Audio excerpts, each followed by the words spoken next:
The same thing, actually put it in my hand, and then this hand would rest on the table's edge. So then I would talk, then I'd put it back into that hand. Now I would do a false transfer, and that hand goes to the edge of the table and simply drops it down, and then I don't have to worry about it being in my pockets. Now the nice thing about doing that in a restaurant is that there are often paper napkins on the floor. Nobody will ever notice it. So that's an easy way to do it if you have a table. Or if you happen to work at a bar, this is absolutely perfect for that. For the bar magicians, you've already figured out you're going to have a ton of these right there in the container of the bar, so you can do this all night long and ditch everything behind the bar, and nobody will ever see when the napkin vanishes.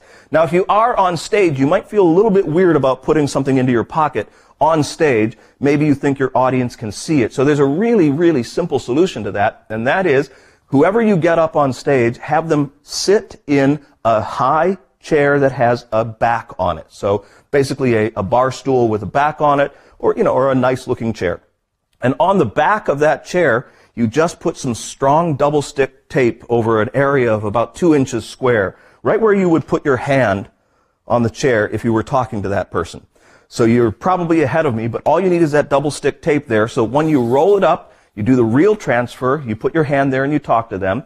Then you do the false transfer. When you turn and put your hand there again, you're just sticking that piece right behind them as you're talking to that person, and then it vanishes.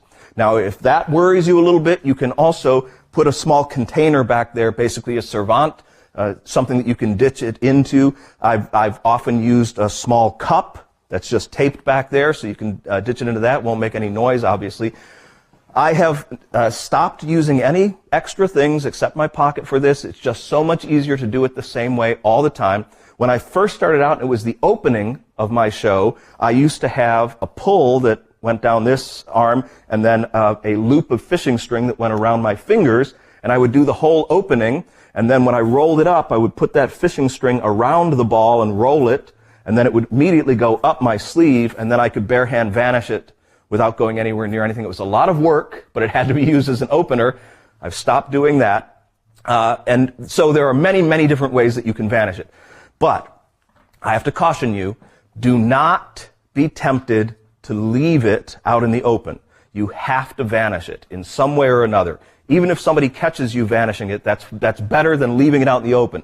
Because what's going to happen if you leave it out in the open, if you just tear out that piece and give it to them and show the circle and then lay the circle down, as soon as they unfold, or as soon as you unfold the star and give it to them, they will match it into the space, and then it becomes more of a puzzle to them